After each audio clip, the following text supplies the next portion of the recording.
Hello, welcome to the Bronze Age Monsters bonus show. This is a show we do each and every week for our loyal patrons. This whole season, we've been talking about devil movies, talking about stuff we like, stuff we've watched.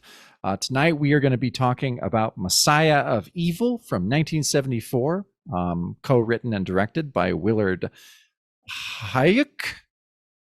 How do you? How would That's you? how I would say it. I would think H-U-Y is high. Huyck. And his wife Gloria Katz, husband and wife team. It stars Michael Greer, Mariana Hill, and we watched it on our watch along with some friends, and it was a blast. So I've been really excited to talk about this one. Me too. And I mentioned, I think during the stream, that I had seen this once before. Back when you would download things from something like archive.org and burn a VCD. So what is that, 2002? Jesus, that's early 2003 2000s right there. Yeah. Yeah, so that's when I saw this, and I did get it from archive.org. And your list of stars stopped where I knew the people. After that, I knew the rest of the folks. Like Anitra Ford is in it, and she was the big bad in Invasion of the Bee Girls. She's the leader of the bees. And is it Dano or Dano? I ask this every time. I think it's Dano. Royal Dano, a character actor with a very distinctive voice and a very taciturn face, who I absolutely love whenever he's in something. And Elijah Cook Jr., who, what's he most famous for? He's in like the fucking Maltese Falcon. He's in like a ton of shit. But is his voice associated with like a Disney property? He's not like in Pooh or anything, is he? He's not like, not Piglet or Rabbit or something. Like he feels like he has one of those kind of voices. I think you're right, actually, but I can't think of it right now. Anyway, he's also really good at playing drunks. Yeah, he is. For me, I'm a huge William Castle and Vincent Price whore. So the House on Haunted Hill, he plays the poor guy who has inherited this cursed house. So when Vincent Price's character rents out this house for this event, this party, he's the guy that's kind of showing them around and explaining all of the murders and various foul deeds that have occurred in each room of the house. But he's just he's great at playing town drunks, which somebody noted during the stream. Yeah, no, he's really good. And no, not the Maltese Falcon. He's in The Big Sleep. He's also in The Killing, which is probably what I know best of there you his. go. Yeah. And Rosemary's Baby. He is? Yeah, it's his second credit on known for on IMDb. Wow. Mr. Nicholas. Okay. I need to watch that again because I don't remember that. Yeah. Willard Huyck. Can we just say Huyck? You'll say Huyck. And Gloria Katz. Again, they were a married couple that were a team. And they both met, I think, at UCLA. And they met George Lucas there. They became part of Zoetrope, the Zoetrope Collective that Coppola did. And they had writing credits on American Graffiti. What was some of the other stuff that they wrote on? I think they had writing credits on the first Star Wars film. I thought so. Yeah, it was stuff that you just kind of couldn't believe. Just really? And I dug into one of their bios, and one of them, I think it's Willard, is actually credited with the twist ending of The Empire Strikes Back. Apparently Lucas was not thrilled with the first draft, the working drafts of the script they had, and said, what do we need? What's a beat? What can we do? And Willard jokingly said, Darth Vader revealed that he's Luke's father. And everybody kind of had a laugh, and Lucas was like, huh, not bad. That eventually happened. So I don't know how much of that is true or not, but Willard took that credit for that for a long time. He said it was an off the cuff joke, but he said he's the one that said it. Yeah, also Indiana Jones and the Temple of Doom and Howard the Duck. Yeah, and they directed Howard the Duck, right? They did. So they have some credits. This is very early in their career. This was made in 73, released in 74. And for me, when I encountered this, I don't know how I found it. Just probably digging around internetarchive.org in its early days, crawling around horror sub-threads or whatever, and I just saw some comments from users saying this is this kind of slow burn Lovecraftian coastal horror, just a bunch of words that just like Matt. So I downloaded it and watched it, and I liked it. it stuck with me. I remembered it for years. And I was surprised to find out coming back to it that I'm not the only one that remembered it. There were some top 100 films of the 20th century, like horror films, and it was like 95 Yeah. on one of these lists by some magazine or something like that. So, I mean, it's definitely got some respect, even though it had a limited budget, limited distribution. So now I think on the IMDb trivia, it talked about one of the actresses said that this was shot earlier. Financiers pulled their money out and someone else like bought the footage and edited it into what we see now. Oh, I did not see that at all. I have no insight into that at all. Interesting. Weird because, okay. Yeah, on the IMDb trivia, there's some interesting stuff on there. It says, as posted on her blog in 2011, actress Anitra Ford writes, shot in 1971, this movie was originally titled The Second Coming. Toward the end of filming, investors pulled their money out, and the film was never finished. A Frenchman bought the unedited footage, edited it, and released the movie under the title of Messiah of Evil. Okay, well, Anitra Ford is the the aforementioned lady from Invasion of the Beat Girls, so... I mean, she would probably know.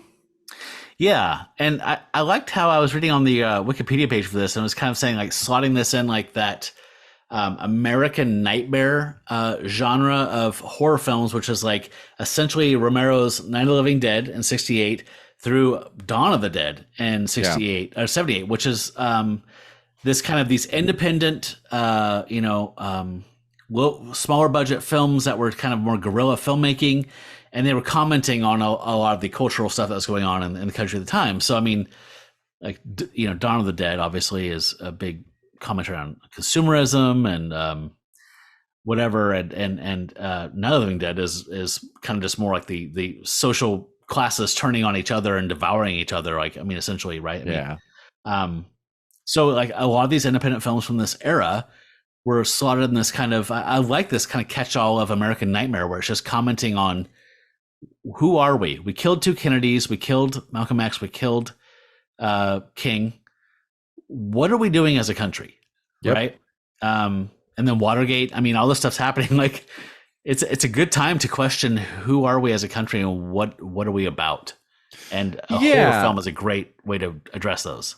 It is, and I think that also, I mean, you probably read, I think this film was like badly marketed with like a different title that was trying to like kind of cash in on Romero, if I'm correct, right? Yeah. And they were sued. They got sued for like Return of the Living Dead. Yeah. Which, if you know anything about the war between the creators of Night of the Living Dead, the name was a big issue between Romero and I think Russo is the guy the guy who wrote the screenplay. Yeah, and but interestingly, I mean, tonally, and you brought this up first, and I completely agree. And I was talking to Alicia about it, and she absolutely agrees. I think stylistically and thematically, in a lot of ways, this is more akin to Carnival of Souls. So much so. Absolutely, like it's not. That's not a coincidence. Yeah, and I don't know if it's intentional. I mean, like, I don't know if like. I think it is. I have a hard time understanding the reputation and legacy of Carnival of Souls in its time. Because, I mean, that was like, what, 64? 63? Yeah. 62? That was early 60s. So, yeah, you're right. I mean, maybe it wasn't even hardly available. Like, maybe just no one knew about it. But I don't know. There are almost shots that are very similar in a way, and tonally, and just the way that the main actress kind of weirdly sleepily walks through the strange, events and circumstances around her. It was just like, God damn. It is a spiritual cousin. I mean, absolutely. You can't get away from it. So let's just talk about the broad strokes of the story with the premise. I will say, if you're a person who doesn't like slow burns or barely existent storylines, this might not be for you. No. And if you're coming off a high of Simon King of the Witches, of laughs, lots of laughs and lots of setups and scenes, this is probably kind of jarring. I got a little whiplash between devil movies. But Yeah. yeah, so the premise here is that the daughter Arletty, she is looking for her father. His communication has ended. He went to a California coastal town to paint, and he was writing her letters, and they stopped. And so she goes to investigate. I think the letters got increasingly more kind of alarming in their content as well. Like his mental well-being was starting to deteriorate. So she goes to this small coastal town. It's very creepy, remote, and she finds his house, which is empty. He is not there, and his diary is there, and she starts reading that. It points her to a art dealer in town because he was a painter, and but once she goes there, they seem to not know who he is or carry any of his works, and that's when she meets this guy named Tom and his two hangers-on, these women that seem to be his kind of interchangeable playthings or something. It's not quite clear, but he claims to be a collector of stories, and he's heard the legends of this strange town, of this blood moon that happened here, and he's come there to check it out. And that is the setup for this whole thing, and it's very Lovecraftian.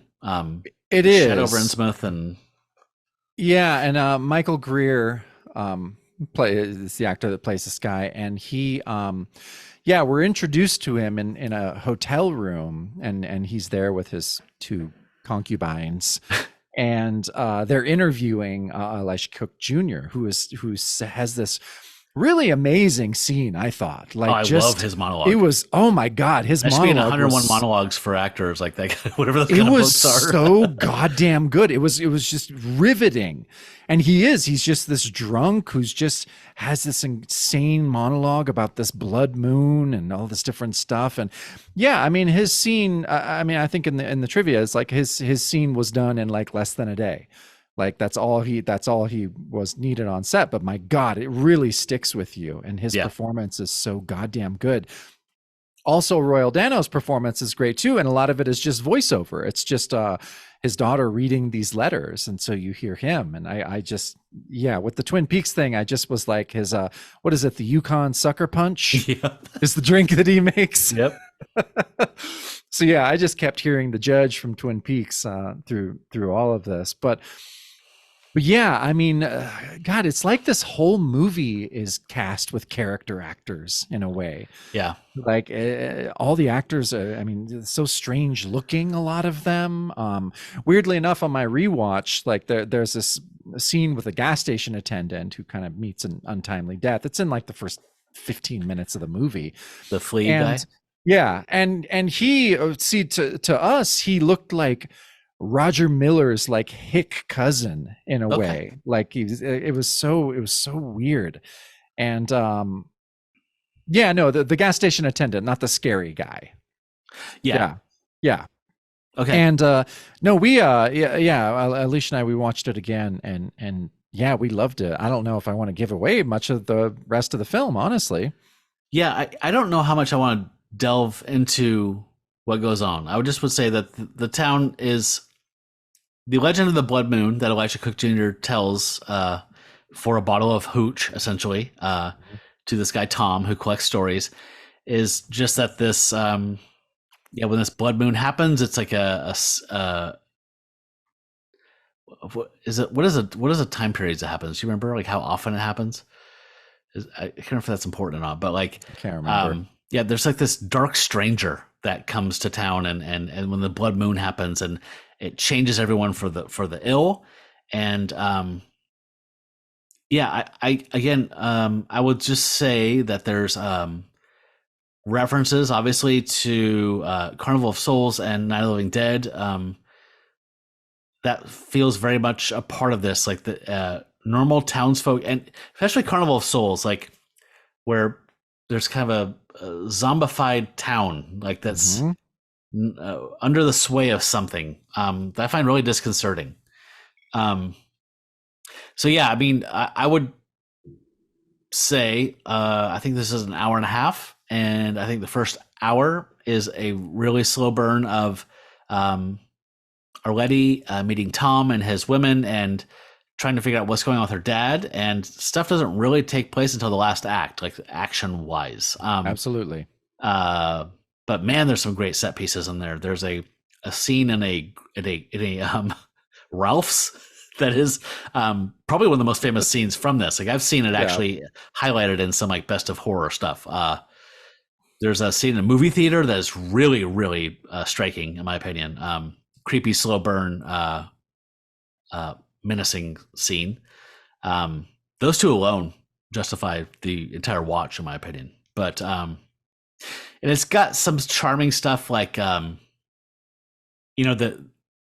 we were speculating during the watch along, like, did they make the dad a painter because they found this cool house that has a bunch of murals on it that are all like photorealistic, like paintings of like, like in Wile E. Coyote cartoons where you like run into a painting of a tunnel, like, but it looks like an escalator or, The murals were painted by Gloria Katz's college roommate. Really? Those were intentional for the film. Really cool though. Those were done for the film? Yeah. Oh my God. That we all speculate like this has to be one of those things where it's like, well, my buddy has this house and he painted all this cool stuff, so we gotta film there. I mean, maybe it was just in his house, but yeah, it says that the murals in Joseph Lang's home were created by Gloria's college roommate. Okay. Yeah, I thought they were cool. Again, I was joking in the movie, like I prefer a little more passion in my painting, a little more, they're kind of photorealistic, like just, portraiture of people like in black and white, and I like a little more splatter, a little more Pollock in my stuff. But yeah, so if this sounds intriguing at all, I would say check it out. It sounds like you have a rating to do. Claw up for me, way up. Also I loved it. Me. Loved it more on my second viewing even. Yeah, I think that it's going to be something that if you go in knowing it's a slow burn, you'll appreciate it more. If you're just saying, I'm watching a 70s horror movie, and because this is very dreamlike, like we said, I mean, if Carnival of Souls means anything to you, you know what dreamlike pacing is in a film. So you can't tell what's real, what's not. It's just, I think, Carnival of Souls, and then just a general kind of like giallo, like, I don't know, it just feels like that kind of weird aimless Italian early 70s suspense, whatever horror stuff. Like, but it does have a point, and it's very strange. Let's roll.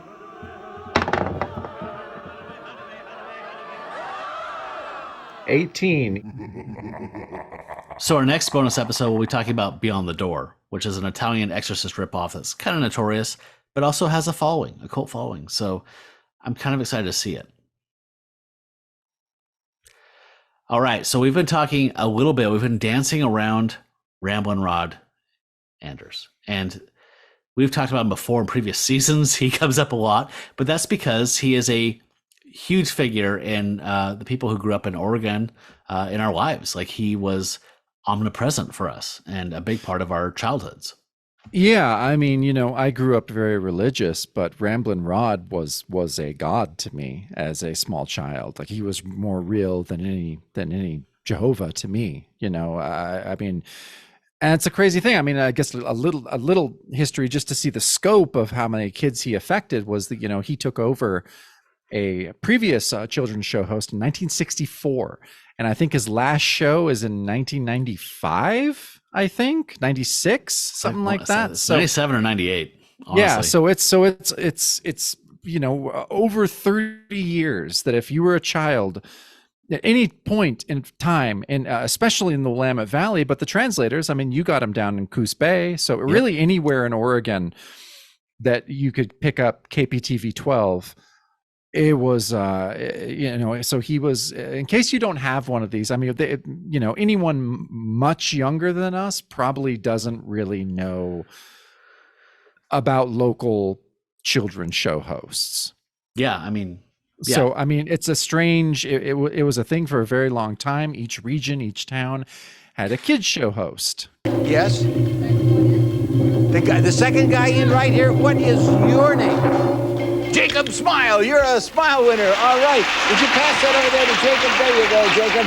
Those are great smiles. Hey, listen, next Tuesday, the Multnomah County Fair gets underway over at the Expo Center, and that's Kids Day, and that's the day we're going to be over there, too, making a Ramblin' Rod show. And I'll be around there from around, say, noon till 1:30 along in there. So if you're out there at the fair next Tuesday and we see you over there, come on by and say howdy, because we're going to be at the Multnomah County Fair. This one, and this one are all from where?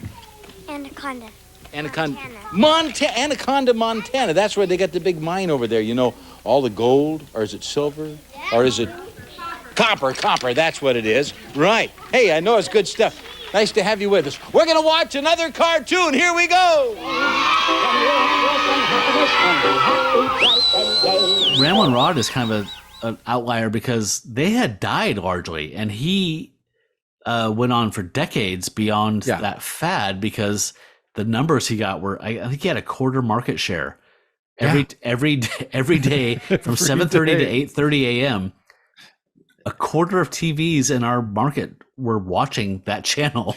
Yeah, because it was on in the morning before you went to school, and literally everyone watched it.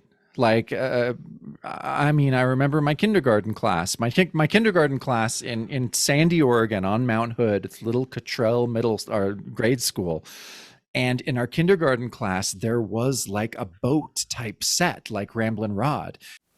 Oh, that's right, I'm sad and blue, 'cause I can do the boogaloo. I'm lost, can't do my thing. Thank you, everybody, for coming by. You were a great group. See you tomorrow morning, 7:30 on the Ramblin' Rod Show. So long, everybody.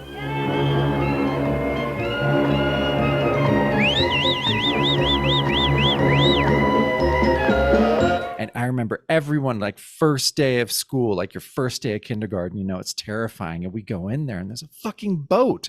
And all of us are just like, Ramblin' Rod. Oh, we feel great. Like, now we feel comfortable.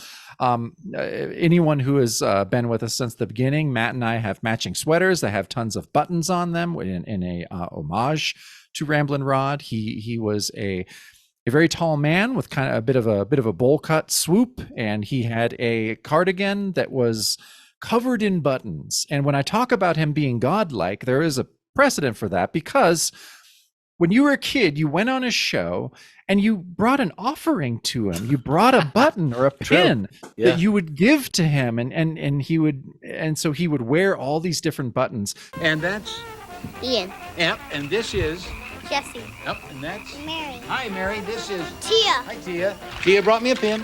Thank you, Tia. Thank you very much. This is Grandma. So you were basically a family lore of my own. I guess I was on the Ramblin' Rod show. I don't remember it. I think I was between 2 and 3 years old. There was a pre-show that my Aunt Judy was talking about where everyone was being sat down, and he kind of was just like, okay, here's we're going to be.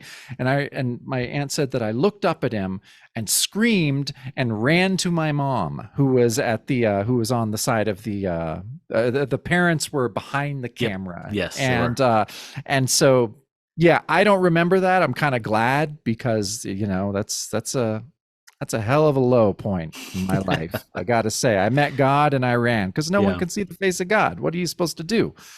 But yeah, I mean, I don't know. Was it the same with you, like in your grade school and everything? Like everyone watched him every day. It was single just fucking person. It was a given thing. I mean, like any friend, you would say, "Oh my God, that Bugs Bunny cartoon this morning, like before school." Like, I know, you know, like.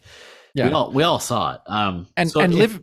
Living in the Portland area too. I mean, I know he did take the show on the road a little bit, but living in the Portland area, you always had like one friend or one person in your class or one person in the other class that got to go, and you know, and you would have on the playground and just be like, "What was it like? Like, what did he say? Like, what was it?" And you know, when you get down to the mechanics of him actually filming it, it probably wasn't so glamorous. Right? You didn't really get to watch the cartoons, if I'm correct. They showed one cartoon. Yeah. And they just to appease the children. Yeah, but you know, he recorded it. I don't know. I mean, you know, if you go on any of the, you know, Dead Portland Memories, Facebook or anything like that, people have talked fucking ad nauseum about Ramblin' Rod.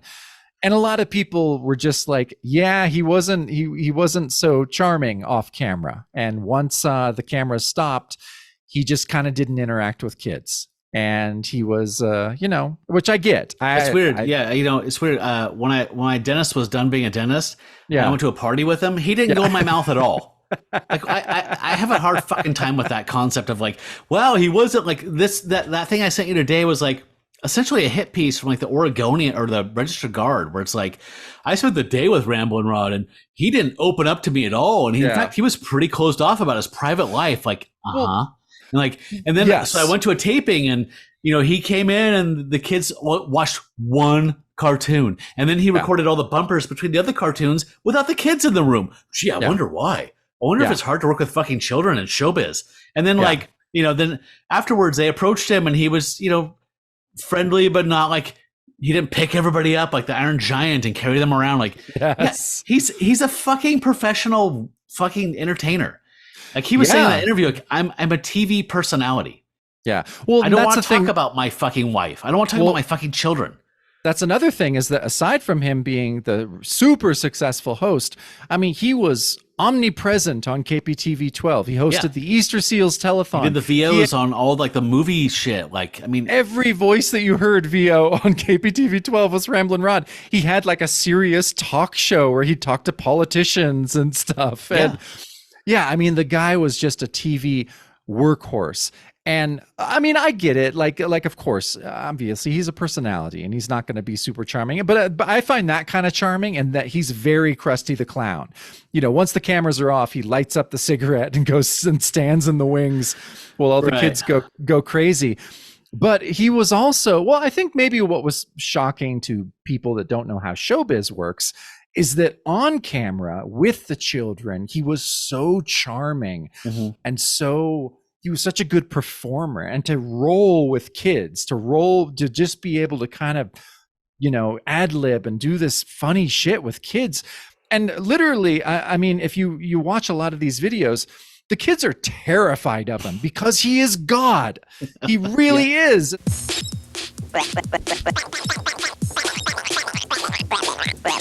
Ramblin'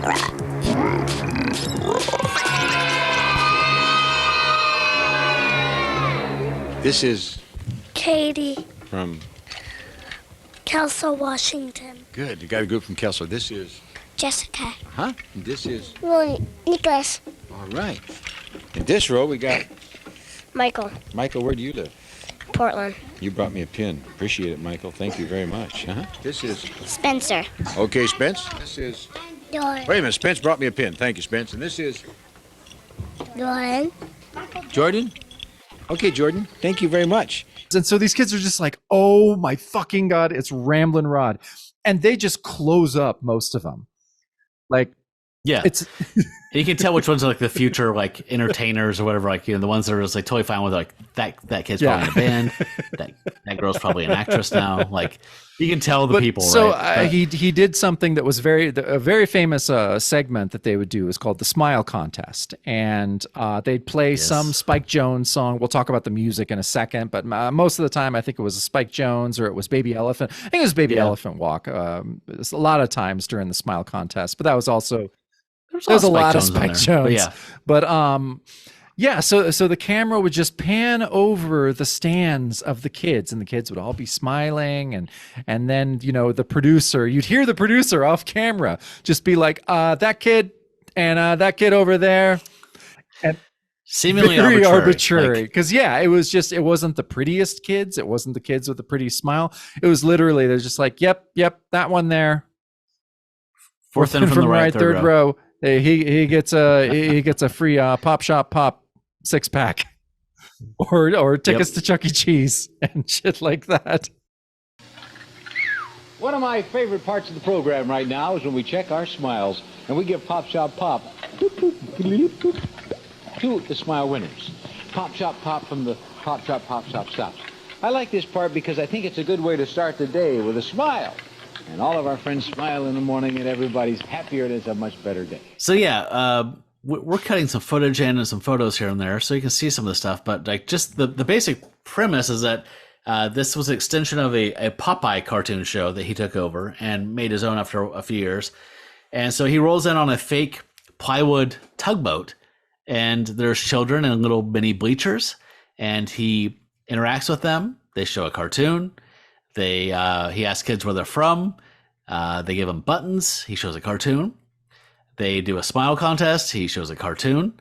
They celebrate birthdays. He shows a cartoon. there might be a video package of like him. He did a lot of work with like fundraisers. He appeared different, like stuff like that. Sometimes I do little promotional things like that for local events. I'd show a cartoon, and then he would say "so long, everybody," and get on the boat, and someone the grip would pull the boat away, and all the kids would wave their arms. And every time they went to a cartoon, the kids would wave their arms, and this crazy huge. You can usually hear a PA or a producer off camera yelling really loudly to get the kids kind of excited, like "Yay!" You're like, "Oh yeah, cartoon!" It was so low budget and amazing, but it was surprisingly well put together. And one of the craziest things is that the show literally introduced me to the Beatles, because in the early 80s, when I first started watching, there was a great intro, and I hope there's a intro on the internet. I have not a full the one intro. that has, not the one with "Good Morning, Good Morning." I know, but I have the full intro that doesn't have that part. So it's a great, it starts out with the TV, and it's changing in between stations. I really think the Rockford Files is one of the scenes in there. It is. It's the sergeant from the Rockford Files. Yep. He's like, wait a minute, and so it would just switch between You're that. asking me to get something on.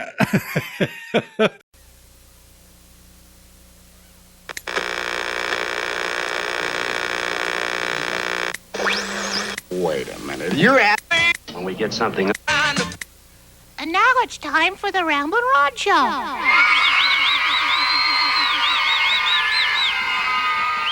And then, but the beginning of the fucking episode was the Beatles' "Good Morning, Good Morning." There'd be a Rooster Crow and "Good Morning, Good Morning" would play. That was my Ramblin' Rod. That was my Beatles version. Ramblin' Rod too. You're just like, holy shit! How did they do this for so long? Because they did it for a while. Yeah.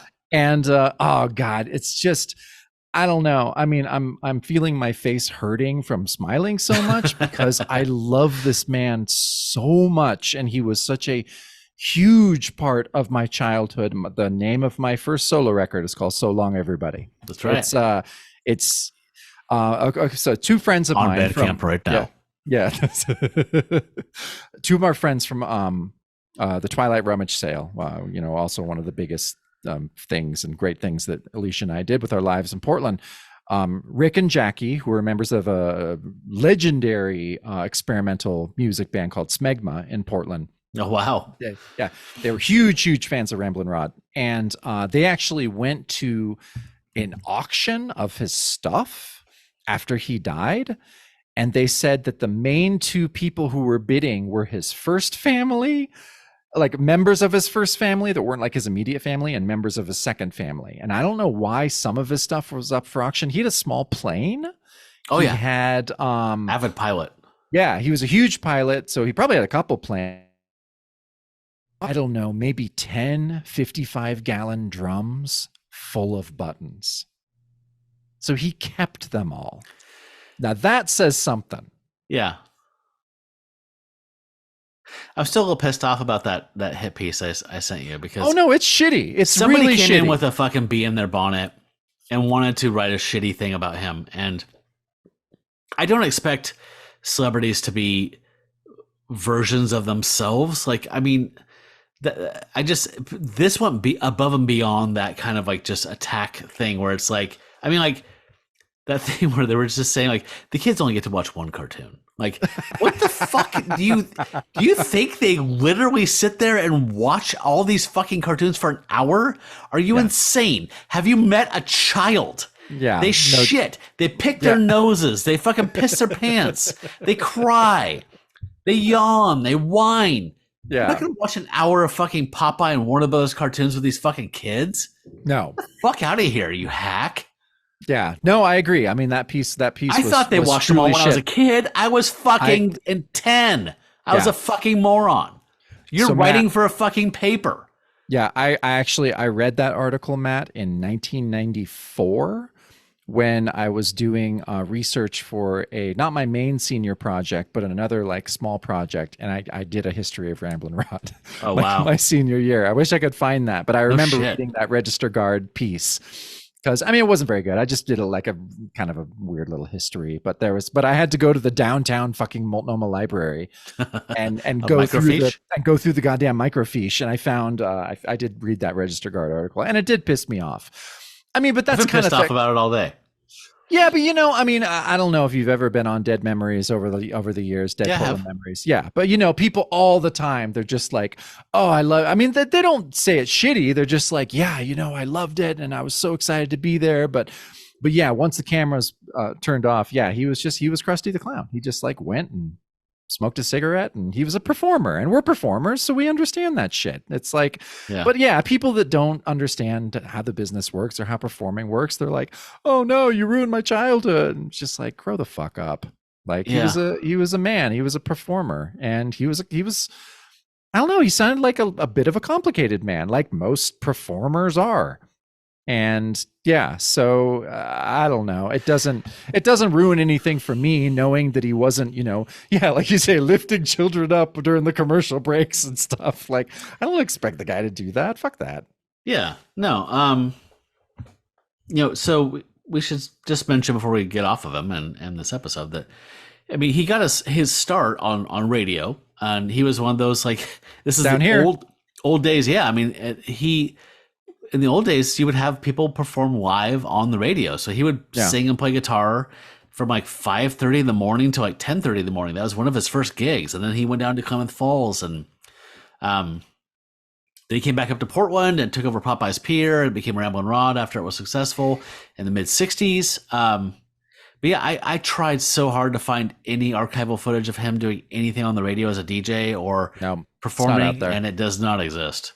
No, I mean, shame. There's hardly anything of Eddie Bobkins on Popeye's Pier, really. Yeah. There's really just stills. I don't think I mean, they didn't keep footage from fucking 1964. They Fuck just, no. I mean the major networks did, but not these regional.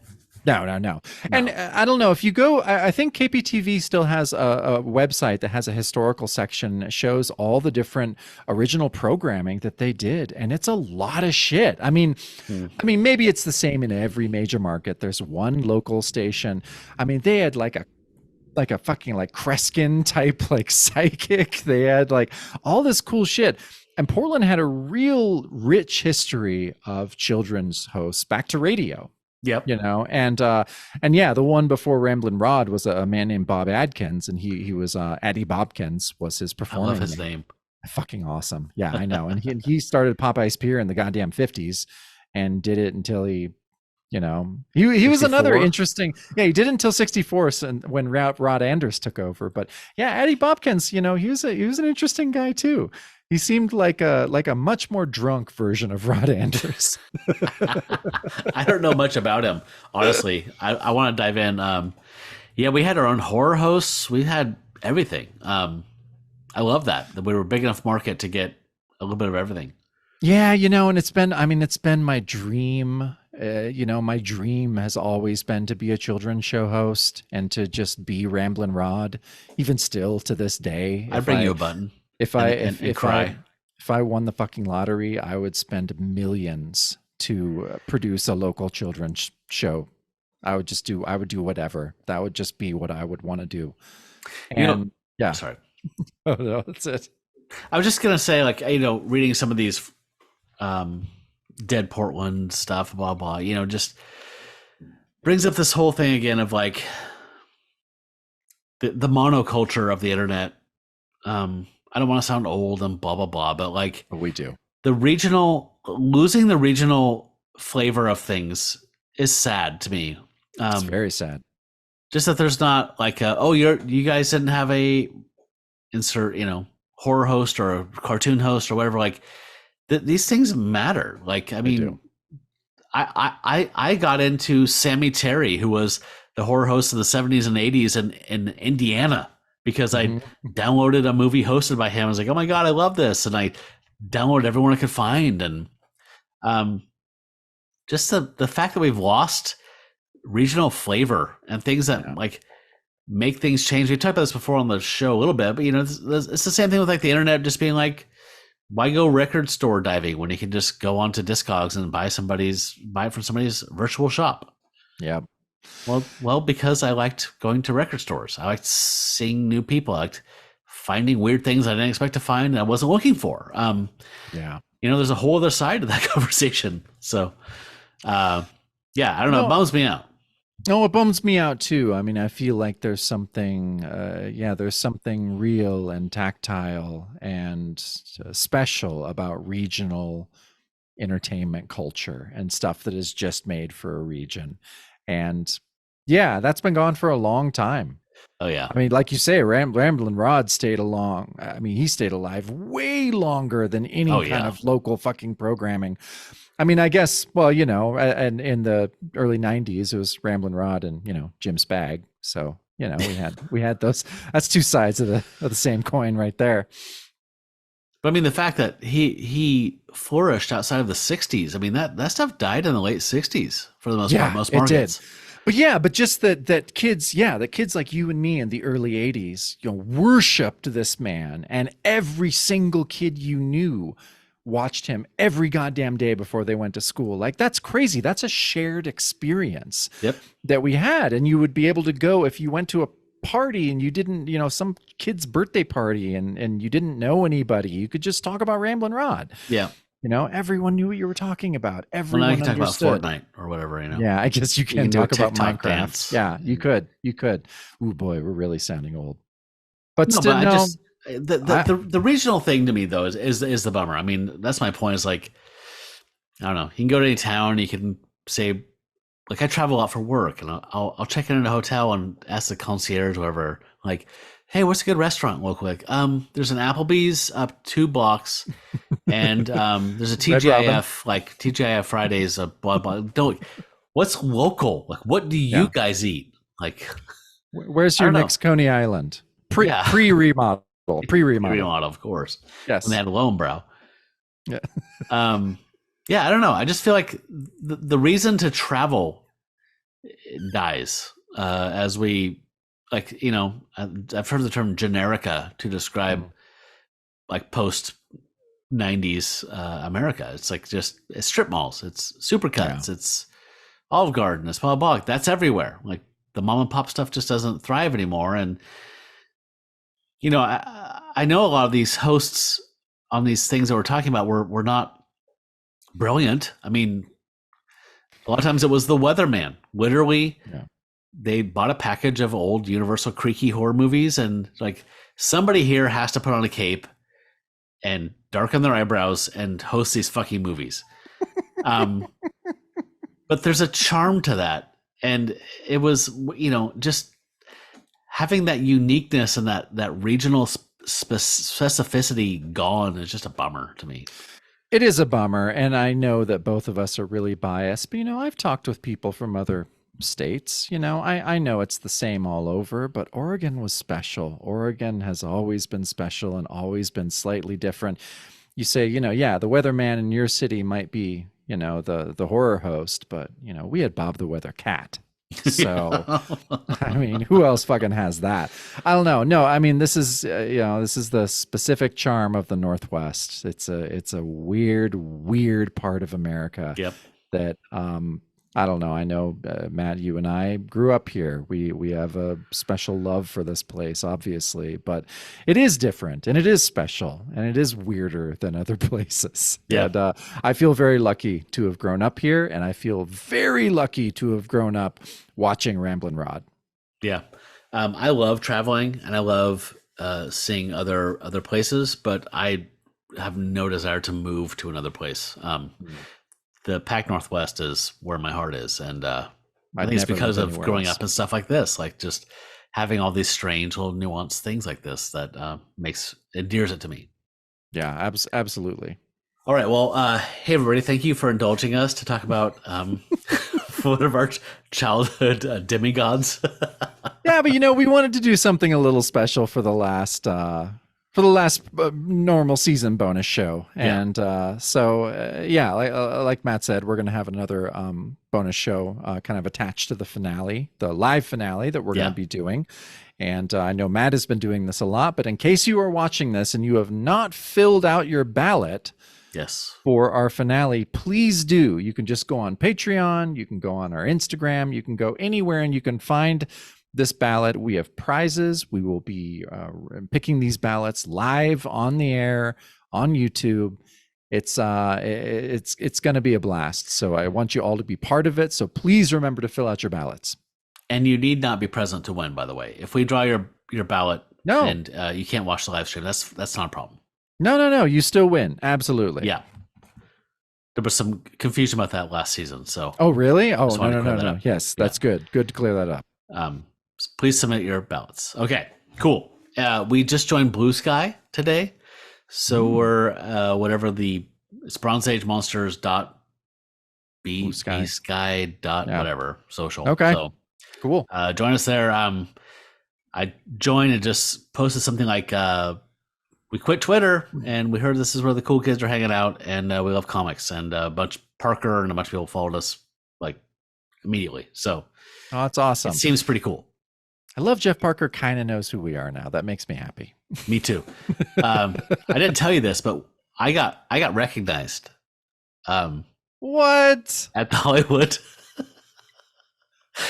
Do tell. We were there for a Lone Wolf and Cub movie. We went to the bar to get some popcorn and beer, and someone's like, "Are you the Bronze Age monster guy?" And I was like, "I am one of those two guys." Yes. I'm like, okay, yeah, we went to the screening that you had. That was so cool. We love that. Who was it? Was it? I think it was. Was it Layla Del Duca? I think it was her. Yeah, and then whoever she brought with her. Oh, that's awesome. And I was wearing Chiquino's the hats he gave us. Not the buzz cut, but the black one. And I was like, I swear to God, I have other hats. I do not wear fucking werewolf, but I should everywhere. I'm not a fucking complete dork. You wear it every day. Don't walk out the house without something saying Werewolf by Night. Oh, I'm a little jealous that you got recognized by Del Duca and I wasn't there. It makes me sad because she is, kind of my secret crush. So no, she was a sweetheart. And she's amazing. I told them thanks for coming, and they're like, "Oh my God, thanks for having us. That was so fun. We loved it." So anyway, there you go. Cheers to you, my friend. Yeah. I love it. Well, let's do it to Satan. All right. Yes. So our normal sign off. So until we meet again, hail Satan. Hail Satan. Hey, we'll see you Monday morning, 7:30 on the Ramblin' Rod Show. So long, everybody!